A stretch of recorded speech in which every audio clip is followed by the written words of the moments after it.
today I've got my grandma with me, and she's the one that said that I didn't really believe in the paranormal, but I'm pretty sure she actually believes, she just doesn't want to. But we're going to talk about some of our past ghost stories, starting with the house on, where was it? Sawyer's Road in Corbin that she lived in when I was little. So, what should we start with?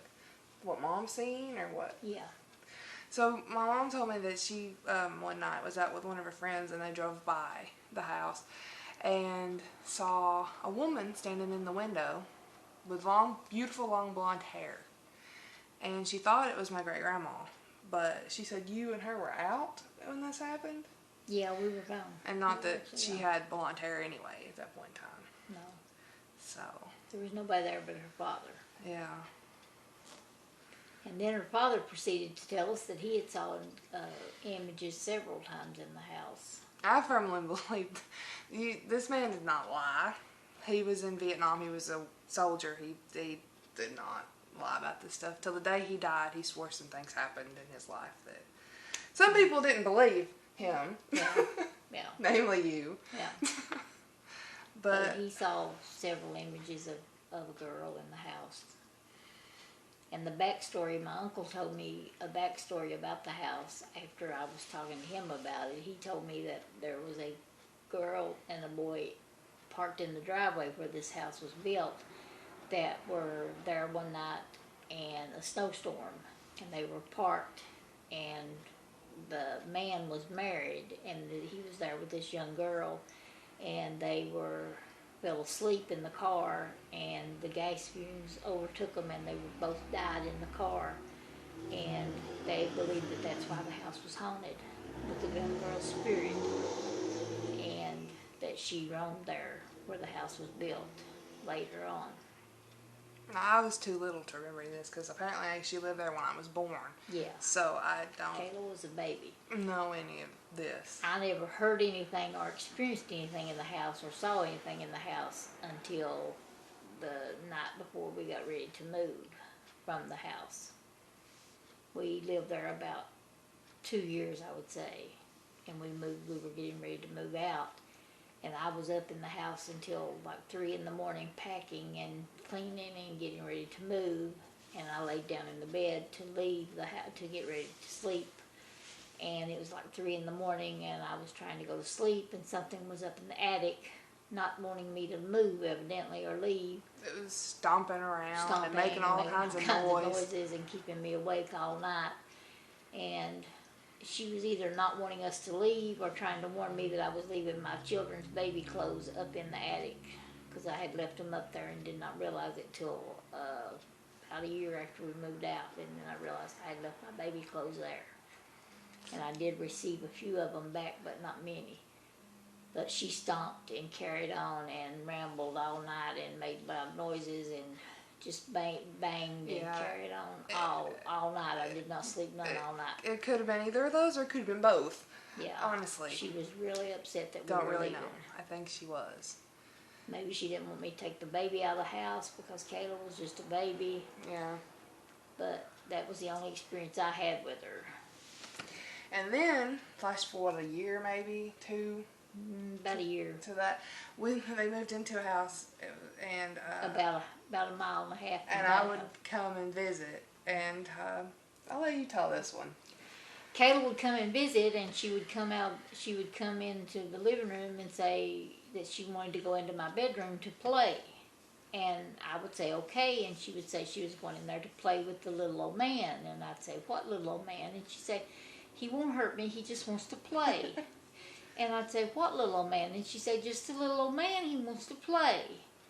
And I showed her a picture of my father. I thought maybe that she was seeing my father that had passed away several years before that. And she'd say, no, just a little old man. And she would she would go in there and she would talk. You would hear her talking to herself.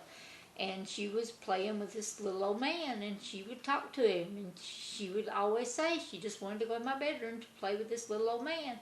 So several months later when we moved out, I had all the furniture out, and I had been in there cleaning, and her mother and her father brought her over to pick up a few toys and things that were left that they were taking home with them. And I said, now, Kayla, you go in the bedroom and you tell this little old man that he has to stay here, that he cannot go with us.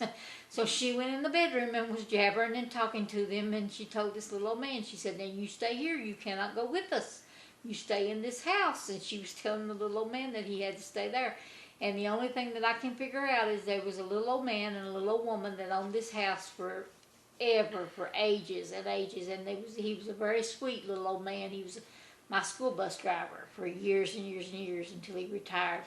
And they both had passed away in that house, and that had to be the little old man that she went in there and played with. But she told him to stay there, that he had to stay there, that he could not go with us. So she was so sweet. She was only like 2.5 years old, and she would go in there and play with this little old man all the time. And she went in there and told him that he had to stay there. He could not go with her. And she was the only person that ever saw him or ever talked to him in the house. Okay, so now I want to talk about a house that I moved into. We moved to Florida. We all lived together for a little while, and then my mom and dad bought this double-wide trailer in a place called Bunnell, Florida. And it was a nice place to live. And at that time, when we first moved in there, my sister wasn't born yet. So there's me, my brother, and my sister. And me and my brother shared a room. It was set up like this. Our bedrooms were down. My bedroom was down here. There was another room here that would become his bedroom, but at that point in time it was a toy room. Bathroom's here, living room is here, kitchen's over here, and all the way back down here is my mom and dad's room. So I was playing in the toy room and looked out the window and saw a man in my backyard that shouldn't be there. And he was in a military uniform, and it was an older military uniform, probably more like what Papa wore, because I remember it being like that. Yeah. Like 70s, 80s. 60s, 70s. 60s, 70s. Military uniform. I don't know why. I think Mom also said that Dad heard, like, evil laughter out there at night working in the... Because we had a garage that set back behind the house. And he would work all hours of the night because he worked night shift. So when he didn't have to work, he would work on his car in the garage back there. And he would hear something evil laughing out there. I don't know. Strange things happened in this house, but I was just a young kid when it happened. One time, it was just me and my mom and my brother. I don't know if I think Megan was little. My sister was little. And we had a lamp in the living room that came from my great-grandmother. And every night at the same time, it would flicker. I don't know if it was power surge or if it just did it on its own. But one night, it flickered, turned off. Every light in the house turned off. The TVs in the house, there was 3 or 4 TVs in the house, did not turn off, but they all went to static. All at the same time this happened. It freaked my mom out so bad. My dad was at work. We went to my dad's friend's house, because we were friends with the family too. So we went and stayed with him that night till my dad got off work. I still don't know what caused that to happen. Oh, and my sister had toys in my bedroom closet. We shared a bedroom because there was only a 3-bedroom place, and there was 3 kids and my mom and dad. And she had toys in my closet. Her vacuum would go off in that closet. I just remember that. Her vacuum would go off in that closet. Yeah, stuff would go off in that closet for no reason at all. It would make noises and wake you up for no reason at all. But that's all I can remember really happening there. I don't remember a whole lot of anything happening in the house. Or really outside besides that. Nothing ever happened in any places you lived in Florida till you lived in that apartment? Not till we lived in that apartment. And she moved to an apartment right before we moved back to Kentucky. Yeah, and I worked night shift, and my husband was there alone in the apartment, and I would come home in the mornings, and he would talk about strange things happening to him. He talked about being in the bed and something coming up and coming over him and coming up and trying to take his breath away and choking him, and he would wake up and nothing there, but he would feel it, and he would tell me, and I would tell him he was crazy, that he was dreaming, and he'd say, no, I wasn't.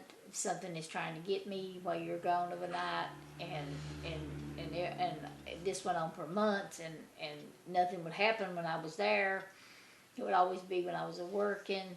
So I come home one morning and he said, "Come here, I'll show you I'm not crazy." And I said, "What, Daryl?" And he said, "Come here and look in the kitchen. The cabinet door's open and the can opener's laying on the table, and I didn't do it." And I said, "You sure you didn't get up in the night?" And he said, "I did not do this." Something opened the door and laid the can opener on the kitchen table. And I never could figure it out, but he scared me so bad that when I was on night shift, I could not sleep of a night on my days off. So I would sit there of a night while he was sleeping, and if I heard the least little sound, it would scare me to death. I would think something was coming out of the attic to get me. Yeah, weren't you guys afraid to go up in the attic? I was afraid to go up in there.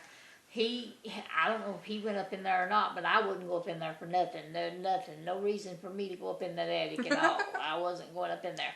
But I don't know what it was, but the whole time we lived there, something tried to get him of the night while I was working. I didn't think apartments could be haunted, but I guess they can, the same as anything else could be. But something definitely tried to get him the whole time we lived there. We lived there a year. And something got after him the whole time we were there. Needless to say, we've lived in a lot of haunted places. Yeah. Whether some of us believe it or not. Yeah, I mean, I've not, other than the experience that I had on Sawyer's Road, I've never had nothing really scare me other than that. Yeah. Well, I just wanted to share our experiences and have her tell you about hers and prove that she does actually believe in it, even if she doesn't want to. Thanks for watching.